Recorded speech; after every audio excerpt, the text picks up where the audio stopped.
하나님의 말씀은 창세기 1장 11절에서 13절까지입니다.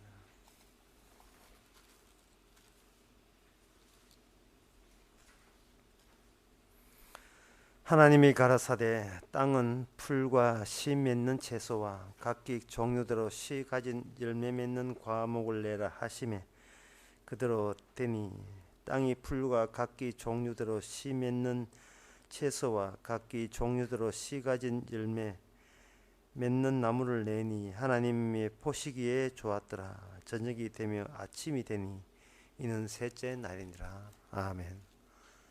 우리가 사람의 입장에서 이 땅에 채소가 있고 풀이 있고 그리고 나무가 있고 과목이 과실수가 있다는 것이 굉장히 자연스러운 그냥 자연스럽고 그래야 된다는 생각을 갖고 있는데요. 성경은 그걸 전부 다 밀어버립니다. 그 중머리처럼 빡빡 깎아버리죠. 싹 밀어버리고 땅이 황무하고 아무것도 없다고 하더라도 너희들은 거기에 대해서 이의 걸 수 없다는 겁니다. 아무것도 없는 민둥산되고 황무지라 할지라도 그런 입장에서도 우리는 마땅히 그래도 하나님답습니다고 해야 돼요. 왜냐하면 거기서 새롭게 뭔가 채소가 나오고 과목이 나올 때 그냥 의뢰이 그렇다는 생각보다도 그 하나하나가 하나님의 솜씨고 하나님 주신 기직이고 은혜라는 것을 다시금 알 수 있기 때문에 그렇습니다. 발견할 수가 있어요. 하나님이 어디 계시냐 할 거 없어요. 하나님 만들으신 것이 온 산하에 바다와 강, 산과 들판에 다 깔려 있습니다. 우리가 맨발로 잔디발을 뛴다는 것은 하나님 밟은 것을 한 창조하신 것을 지그지금 밟고 간다 이렇게 생각하시면 되겠습니다. 아무것도 없는 땅에서 뭐가 생겼다는 것은 곧 이것은 나중에 6일째 만들어지는 우리 인간에게 하나님의 의미로 다가오는 겁니다. 그 의미가 뭐냐 하면은 하나님이 없는 것에서 뭔가 새로 주어지고 보시기에 심히 좋았더라 하는 것은 그 속에 하나님의 창조 원리가 담겨 있기 때문에 그렇습니다. 우리는 이 땅을 보면서 잔디를 밟더라도 하나님의 창조 원리를 뽑아내고 그것을 향하여 찬양하고 하는 그것이 똑같은 입장에서 없는 데서 만들어진 우리의 임무요, 우리의 사명이라 이렇게 할 수 있습니다. 예수님께서 하신 말씀에 덜풀을 보라. 다른 말로 뭐하면 덜풀하고 니하고 비교해 보라. 어느 것이 참하냐, 어느 것이 옷 잘 입었느냐고 그런 겁니다. 솔몬이 입은 옷, 내 보기에는 덜풀에 점수를 더 준다는 겁니다. 왜냐하면 하나님의 창조 원리가 솔몬 입은 옷보다 더 짙게 깔려있기 때문에 그렇습니다. 이 덜풀 속에 사람이 더러운 죄짓고 난 뒤에 인간이 죄짓고 난 뒤에 손때 묻은 것은 전부 다 추하고 더러운 거잖아요. 하나님의 영광이 가려집니다. 인간은 그 자기가 만든 것을 통해서 자기 영광을 하나님의 영광을 도둑질하죠. 강탈하여 버립니다. 십계명에 도둑질 하지 마라 했지만 사실은 우리가 태어나면서 다 도둑질하고 있는 거예요. 태어나서 남한테 착한 일을 하면 되지 않습니까? 변명을 하는데요. 인간이 있다는 자체가 남한테 피해를 주게 되어 있어요. 인간이 거기 존재한다는 자체가 남한테 해악을 입히게 되어 있습니다. 그래서 하나님께서 이 말씀을 주신 것은 다시 이 자연을 통해서도 하나님의 창조 원리가 있다는 거죠. 그걸 찾아내서 마지막에 만들어진 너희들은 영광 돌려야 마땅하다는 거죠. 그러면 오늘 본문에 나오는 이 채소 그리고 이 씨 가진 열매 과목을 통해서 어떻게 하나님의 창조 원리를 이걸 발굴할 수 있는가, 발췌해낼 수 있는가, 뽑아낼 수 있는가. 그게 힌트가 나와 있습니다. 씨 가진 열매 맺는 과목, 여기에 하나님의 창조 원리가 있습니다.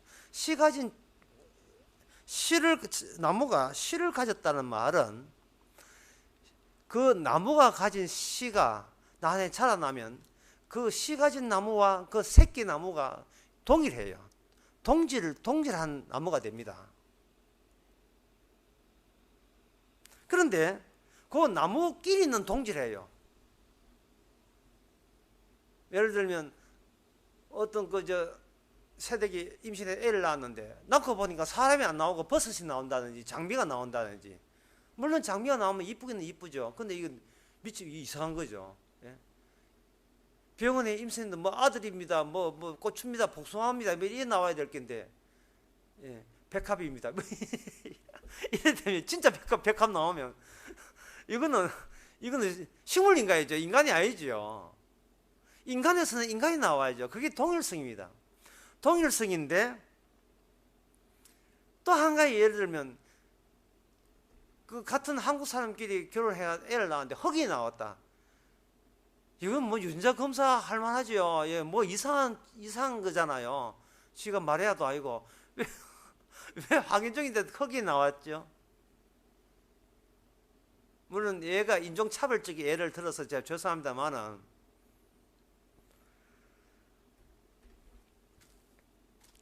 여기 오늘 본문에 보면 각기 종류대로 이게 11절에 땅은 풀과 씨 맺는 채소와 각기 종류대로 그냥 비동질성이에요.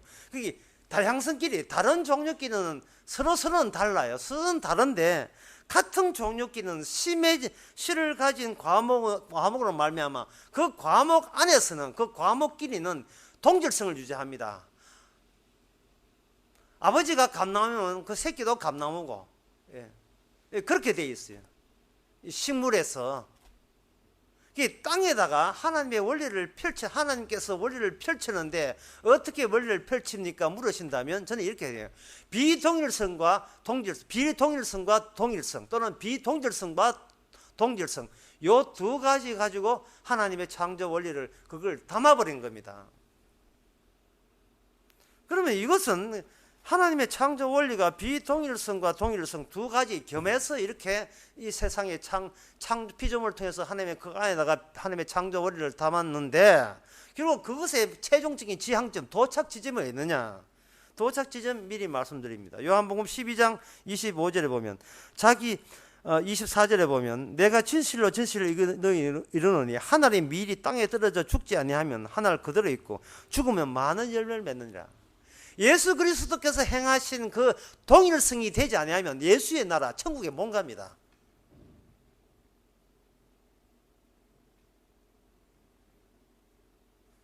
그렇다면 하나님께서 처음부터 왜 예수님 보내가지고 전부 다 천국 가게 하지 왜 그렇게 하느냐? 하나님의 창조 원리에는 이걸 방금 이야기한 예수님의 생명을 받은 자만이 성도가 되고 예수님 나라에 합류할 수 있거든요. 그 아버지의 그 자식이다 이 말이죠. 예수 그리스도의 성령에 힘입으면 누구든지 헬라인이나 유대인이나 다 하나님의 동일한 하나님의 자녀가 되는 거예요. 예수님의 자녀가 된다 이 말이죠. 그 안에는 동일한 동질성이 흐릅니다. 그 동질성을 구약부터 흘러내려오는데 그걸 구약의 언약이라 합니다. 쉽게 해서 방주 안에 들어가면 다 홍수에서 면한다 이 말이죠. 그 방주 안에는 동일한 성질이 적용받는다 그런 뜻입니다. 그렇다면 왜 하나님께서 처음부터 인간을 죽지 않도록 그렇게 하지 않고 왜 전부 다 예수 자녀 만들지 왜 예수님은 뒤늦게 오셨느냐? 그것은 바로 비동질성 때문에 그렇습니다. 그걸 다양성이라 하는데 다르다 이 말. 다른 요소도 창조 원리 속에 포함이 되어 있어요. 그러면 다른 요소라는 게 성경의 그 뒤쪽에 어떻게 나옵니까? 그거는 창세기 3장 15절 나와요.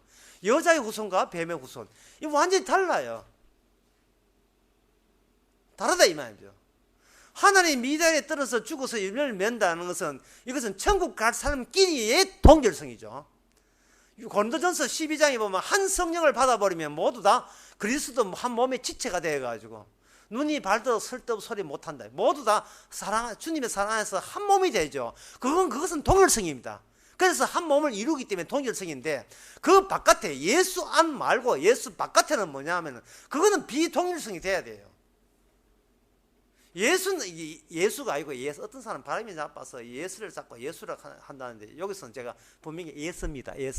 예수가 아니고 예수 입장에서는 이거는 죽이든 밥이든 무조건 미움 받는 자 돼야 돼요. 왜? 주님의 비동질성 때문에. 왜 동질성이냐? 그게 창조 원리이기 때문에 그렇습니다. 그 창조 원리에 분명히 마귀에 대한 징책, 징벌 이런 게 다 거기에 함유되어 있었어요. 자, 설교 다시 해봅시다. 땅은 비어 있었습니다. 비었는데 뭘 깔아놨어요. 무슨 깔려? 창조의 원리가 깔려 있습니다. 깔렸는데 어떻게 깔리는가? 비동일성과 동질성 이걸로 쫙 깔아버립니다. 그게 식물 속에도 그게 있다 이 말이죠. 그게 나타나 있는 거예요. 식물은 굉장히 다양해요. 하지만 그 식물끼는 심해진 심을 갖고 있는 씨를 함유하고 있는 나무는 같은 그 아버지의 모습을 그대로 자식을 담아서 감나무에서 감나무, 팥 심은 데 팥 나고 콩 심은 데 콩 나고 그런 겁니다.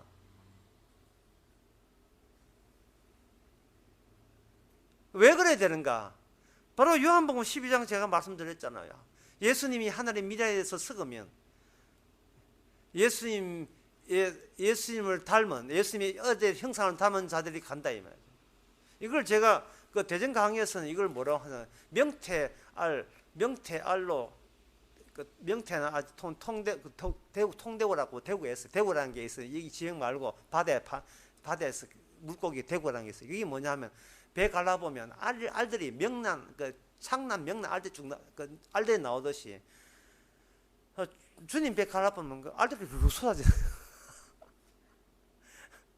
배태했던 알들이 쏟아지는데 그 쏟아지는 그 방식에 개입하시는 우리 성령이라 했습니다. 왜냐하면 성령께서 일찍이 예수님한테 아버지 품속에 있는 독생자를 내놓을 때 성령이 개입했기 때문에 그 동일한 성령의 작업이 이제는 예수님의 영으로서 주님 안에 살게 되면 주님 안에 품어놓은 예수 안에 있었던 창세전에 예정된 자들을 우르르 구슬 쏟아넣듯이 우르르 쏟아넣는 거예요.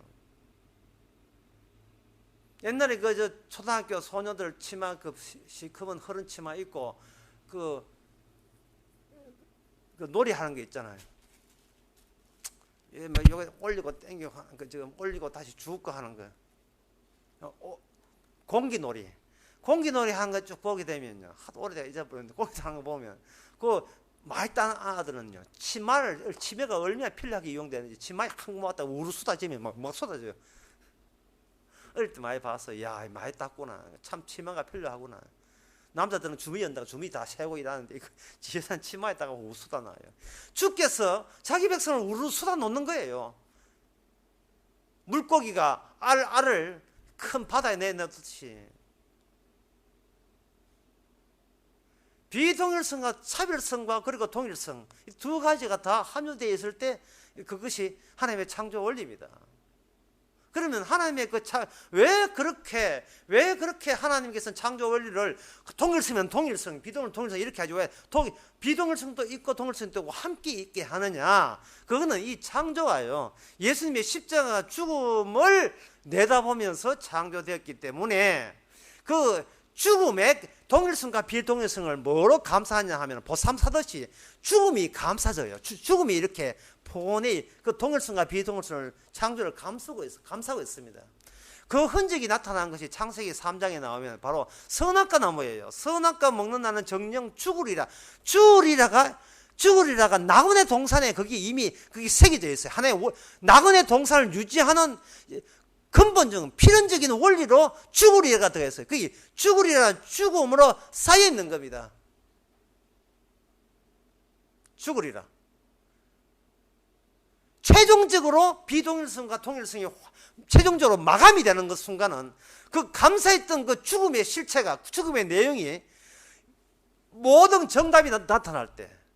근데 그 죽음이 뭐 주님이 자살한 게 아니에요. 죽음이 있을 때는 반드시 인간들이 모르는 다른 영적인 존재, 마귀의 작용이 있어야 돼요. 마귀하고 싸워서 주님은 당하고 그 당했던 주님이 자기의 발꿈치를 밀었던 그 뱀의 머리를 치는 그러한 것이 완료가 될 때 비로소 그 십자가 죽음으로 십자가의 주 대심을 위하여 애초부터 창세기 1장이 서여졌다는 사실입니다.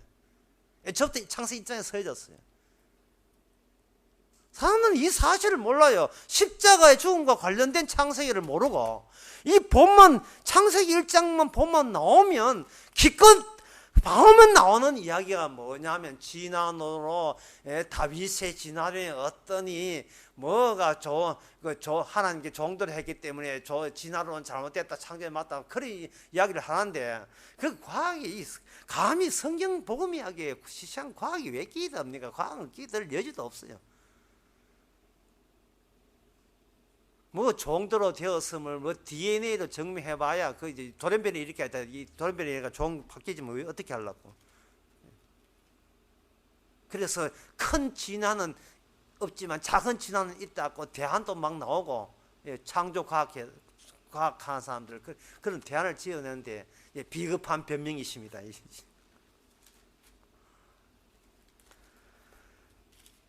그 비동일성을 좀 더 말씀해 드리겠습니다. 마태복음 24장에 보면 24장 4절 40절에 보면 그때 두 사람이 밭에 있음에 한 사람은 하나는 데려감을 당하고 하나는 벌금을 당할 것이요. 야, 같은 장소잖아요. 같은 습도가 25% 같은 습도 받고 체온도 36.5도예요. 체온제도 아무 이상 없어요. 똑같아요. 분명히 동질성이에요. 그리고 지금 작업도 똑같아요. 바꿔가는 작업을 동일해 해요. 누가 봐도 그 인간이나 동일한 인간이에요. 누가 봐도 동질성입니다. 근데 동질성 속에 예수님이 십자가 죽음이 개입되니까 하늘의 미달에 죽어서 썩지 않으면 영생을 얻지 못하는 그 주님이 일으킨 사건이 개입하니까 한쪽은 영원한 저주요, 한쪽은 영원한 영생입니다. 야, 이게 어렵죠. 분명히 우리 눈으로 동질성과 비동질성은 우리는 안다고 하는 게, 장미하고 백합은 비동질성, 하지만 장미끼리는 동질성. 우리는 누가 알거든. 낙타끼리는 동질성이지만 낙타하고 돼지하는 비동질성. 왜? 다양하니까. 종류끼리는 서로 차이 나니까 우리가 그것이 이 지상에 있는 창조의 원리의 전부라고 알고 있었는데, 그러면 그렇게 되면 같은 인간끼리는 다 구원받는다고 여겼는데, 그 창조의 원리가 동일성이라고 확정된 속의 내부에 새롭게 예상 못한 비동질성이 나올 줄이야. 그건 왜 그런가? 땅이 달라져서 그래요. 땅이 달라져서.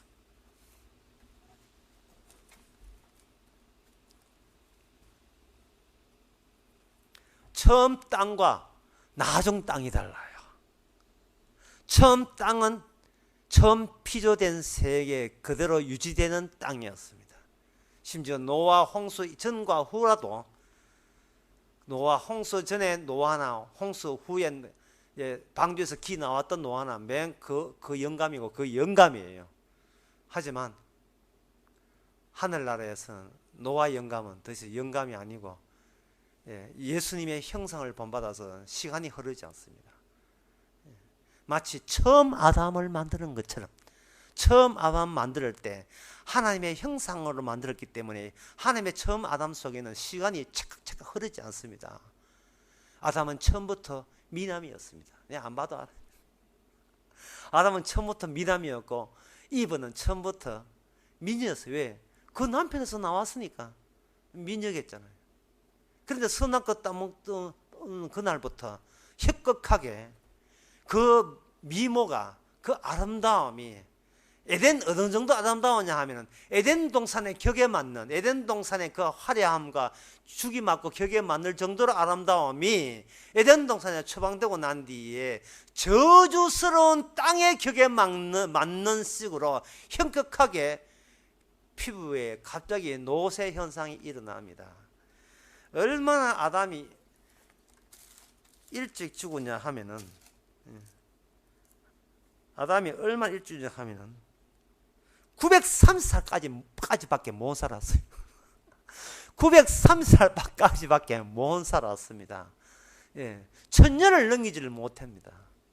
그래서 천년은 세계 신기록 올림픽 높이뛰기의 그 바입니다. 천년이.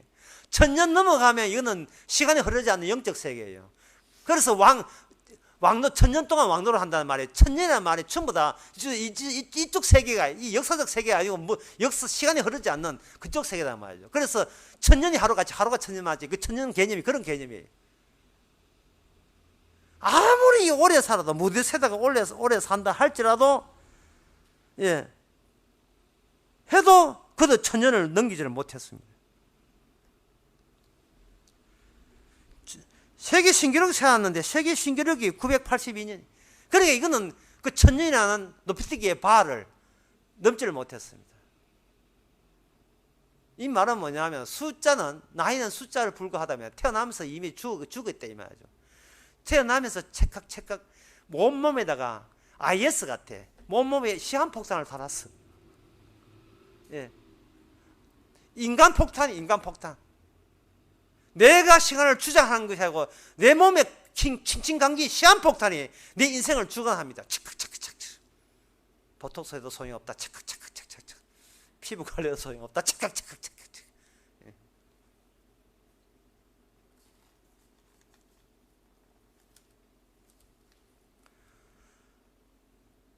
늙어 죽는 것이 문제가 아닙니다. 늙어 죽는 것은 누구나 늙어 죽어요. 중요한 것은 늙어 죽어가면서 그 안에 늙어 죽는 그 과정을 주께서는 허비하지 않으시고 거기다 창조 원리, 동일성과 비동일성을 담아버렸습니다. 이 밭 가는 사람 두 사람은 가만히 있어도 둘 다 죽어요. 하지만 그 죽음이 다가 아니라는 거예요. 한 사람은 죽더라도 데려감을 당하는 식으로 천국 가서 영원히 사는 죽음을 보이고, 한 죽음은 그냥 죽은데 지옥 가서 영원히 사는 죽음. 결국 마지막은 산다는 것은 동일한데 한쪽은 장소가 달라요. 한쪽은 천국 가서 살고 하나는 지옥 가서 살고, 주님의 비동질성 원리에 적용받는 그러한 처지에 우리 피조물이 놓여 있습니다.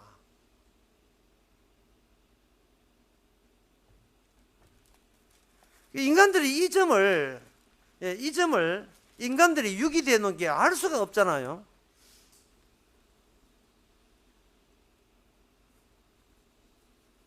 아까 마태복음 24장 조금 더 읽어보면 두 사람이 밭에 있으면 하나는 데려감을 당하고 벌을 당하고, 두 여자가 매를 갈고 있으며 잡초를 뽑고 있으며 하나는 데려감을 당하고 하나는 벌을 당하고, 언제만 주의 인자가 주의 주같이 올 때. 그러니까 천지 창조를 감싸고 있던 것이 죽음이라 했잖아요. 그 죽음이 뭐냐면 십자가 죽음이에요. 십자가 죽으신 그분이 이 땅에 올 때 드디어 주와 동질한 것은 따로 뽑혀서 천국 가고, 주와 동질하지 않는 것은 마귀에 속했다는 것은 그걸 사면 따로 가요. 그것은 이미 주께서 언지를 줬습니다. 창세기 3장 15절에서 뱀의 후손과 여자의 후손 두 노선으로 이미 암시를 했고 예언을 한 바 있어요. 주께서 예언대로 그대로 물어붙입니다. 요한복음 11장 32절에 보면 그 예수님을 잘 대접했던 그 마리아가 이런 놀라운 이야기 합니다.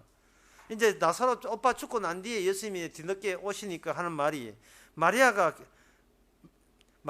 예수 계신 곳에 와서 보이고 그 발 앞에 엎드려 가로되 주께서 여기 계셨다면 내 오라버니가 죽지 아니하였겠나이다. 주께서 여기 계셨다면 내 오빠가 죽지 아니했습니다. 왜 이제 뒤늦게 오셨습니까? 라고 한 거예요.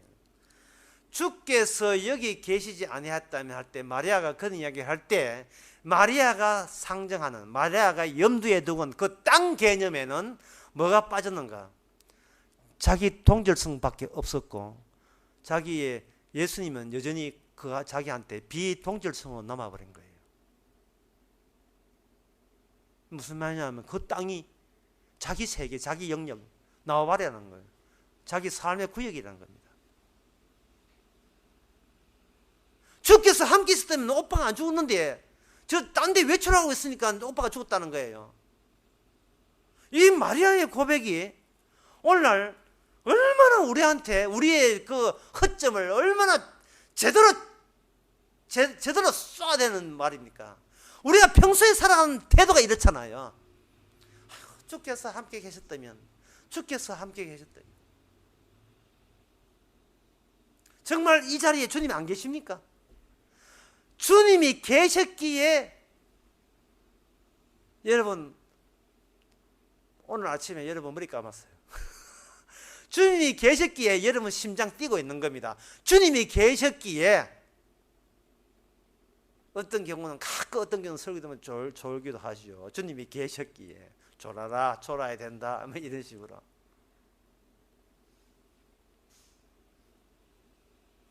마리아가 평소에 주님이 계셨다면 오빠가 안 죽었다는 거예요. 도대체 그러면 네가 나만 있는 영역에서 지가 생각했던 목표, 주님에 대한 인상은 뭐였나 이 말이죠. 지금 자기 동질성이 옳다는 주장이거든요. 이 마리아 주장에 의하면 주님이 계셨다면 오빠는 안 죽는다. 이게 자기 통절에서 나온 오류예요. 이게 잘못된 세상 보기고 잘못된 해석입니다. 이 해석이 마리아뿐만 아니라 오늘날 우리도 마찬가지다 이 말이죠. 하나의 예를 듭시다. 어떤 사람 만나고 약속을 했는데 그 집에 이제 거실에 갔는데 약속 시간 됐는데 그 집에 비스가 우리 주인님이 어디 바깥에 외출하고 지금 곧 오신다면 지금 오고 있는 중이랍니다. 그러니까 먼저 거실에 가 계세요라고 한다면, 그러면 문을 열고 그 사람 거실에 가죠. 가 보면 그 사람이 부재하고 그 사람이 없는 가운데서 그 사람의 책상과 의사, 볼펜 보지요. 쭉 본다 이 말이죠. 보게 되면 그 사람의 물건들을 이렇게 보면서 자기 나름대로 느낌이 있을 거잖아요. 그런데 보고 있는데 갑자기 주인이 와서 이제는 아이고 늦어서 미안합니다. 제가 손님 기다려서 미안하다고 들어왔을 때 이 거실에 있는 그것이 모든 게 누가 것이 됩니까? 뒤늦게 오신 분이 원래 이곳의 주인이라는 것을 이걸 더 새롭게 느끼죠. 새롭게.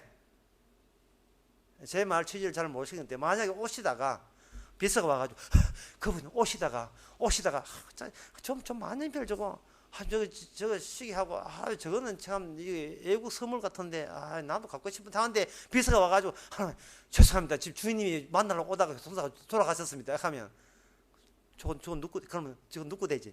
자 갑자기 저 욕심 내잖아요. 이 주님이 뒤늦게 왔다고 주님이 이 세상에 처음부터 주인이 아닌 게 아니에요. 마리아가 오해한 거예요. 주님이 여기 계셨다며 가는 것은 지금 뭐가 착각하고 있는 건데 뭐냐면 요거는 내 영역입니다. 이건 내 겁니다. 우리 오빠는 내 오빠입니다. 네 오빠 아니거든요. 이게 자기 오빠 아니에요. 하늘이 미랄이 죽어야 될 주님의 동질성입니다. 자기 동질성이 아니에요. 뭐 같은 오빠 같은 아버지 DNA 받았다고 동질인 줄 알아요. 그거는 예수님 오시기 전이고, 예수님 오시기 전에는 육이 속하기 때문에 DNA 같으면 같은 형제고 같은 자식이고 같은 누이고 동생 그래요. 하지만 예수님 오시는 난 뒤에 동질성과 비동질성은 예수님이 십자가로 결정하는 거예요. 십자가로 결정하는 거예요. 같은 교회 등록한다고 해서 같은 천당 가는 거 아닙니다. 십자가가 기준이에요. 제 말이 아니에요. 어리석은 십자가를 믿지 않으면 아무도 구원 못한다. 이게 복음이다. 사도 바울이 고린도전서에서 갈라디아서 이야기한 겁니다. 십자가 눈앞에 보이는데 누가 너를 꾀드냐. 요즘 말 번역하면 십자가 눈앞에 보이는데 누가 교회에서 교회 이야기하느냐. 그 이야기입니다. 우리 교회는 어떻고 우리 교회는 커야 되고 어떻게 해가 전도해야 돼. 왜 십자가 보면 십자가 이야기만 해야지 왜 교회 이야기가 왜 나오냐 말이죠. 그게 동질성, 같은 성질이 아니기 때문에, 같은 미랄이, 그 죽었던 미랄이 안에 없기 때문에 그런 거예요.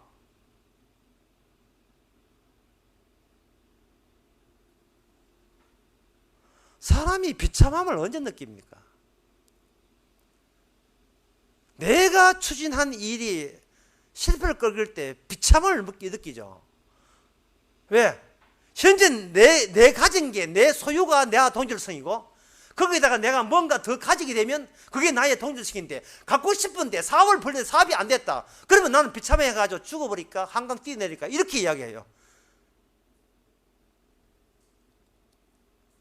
주님은 네가 원하는 걸 주는 게 아니고 주님께서 동질하고 싶은 것만 주께서 주시는 겁니다.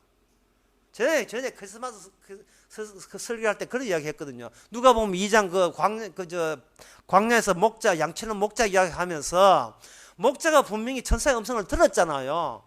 그러고 난 뒤에 목자가 그때, 목자가 아니고 양사업 회장님 됐습니까? 그거 봐도 목자예요. 그거 봐도 비정규직이에요. 예. 그 야근하고 있었거든. 밤중에. 그거 주님 영광 듣고 하늘의 영광이 땅에서 기뻐하는 백날 들어보고 엎드려서 영광 했지만 그런다고 뭐 살림살이 나아졌습니까?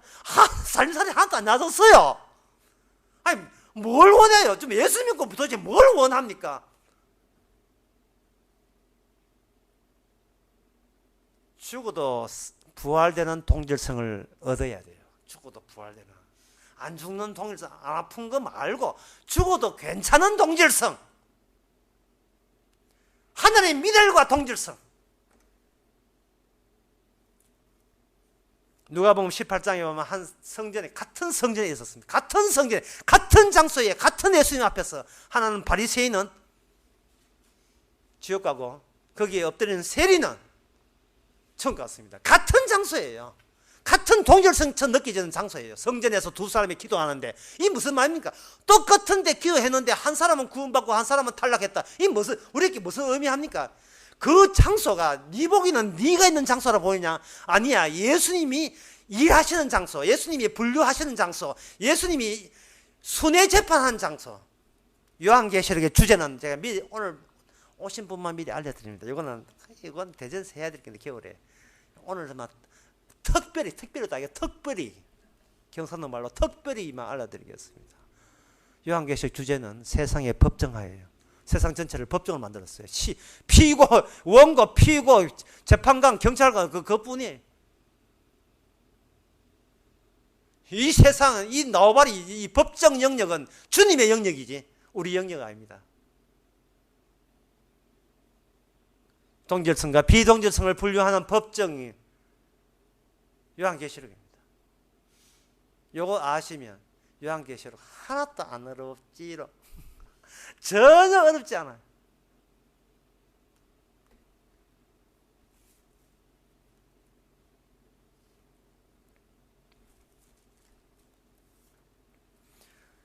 이제 어떻게 해서 그렇다면 이 땅이 씨 맺는 과목에서 마지막에는 요한계시록까지 이어졌는가? 그거는 땅이 바뀌었습니다. 처음 땅과 나중 땅이 달랐어요. 그럼 나중 땅은 뭐냐면, 처음 땅은 6일에 7일 동안 만든 피조물이 지배하는 땅이라면, 마지막 땅은 그 피조물을 만드신 주님이 찾아오신 땅이에요. 그 땅이 되게 되면 그 땅은 새 땅과 새 하늘로 바뀌어져야 됩니다. 그러면 이거는 폐허가 되는 거예요. 황부지가 되는 거예요. 뭐가 있어요. 지금도 지금 소나무가 있고 여기에 이거 이제 기톤 히든가 하여튼 좋은 열기 오고 이렇게 햇빛 비추고 아름다워요. 예, 정말 보기에 우리 인간들 보기에 심히 좋은 세계예요. 하지만 이것이 불바다됩니다. 요한 골로새 3장에 보면 이 땅의 것을 생각지 말라. 이미 땅은 이사를 갔습니다.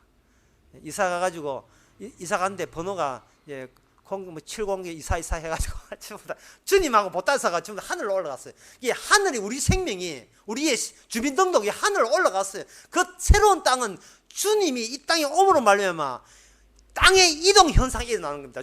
땅은 주님 따라서 땅의 연약의 땅은, 약속의 땅은 오신 주님 붙들고 같이 날아가 버리고, 남아있는 땅은 헤어질 땅. 우리는 여기서 방랑자예요. 객이고 나그네요. 방랑자여 기타나 쳐라. 기타 맞춥니다.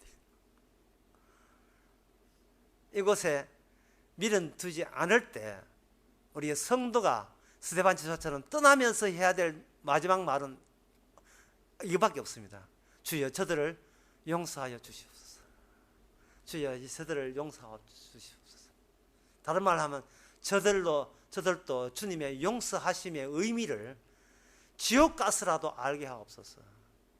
그러면 그들이 지옥 온 것이 자기에게 합당한 하나님의 제대로 된 조치인 것을 지옥 가서 영원히 고통 가운데 알게 될 겁니다. 주님의 용서보다 더 귀한 것은 이 세상에 아무도 없습니다. 선악과 땀 먹고 난 뒤에 죽음에 휩싸인 우리, 주께서 우리를 늙어 죽게까지 하신 그것도 축복인 것을 우리가 알아야 돼요.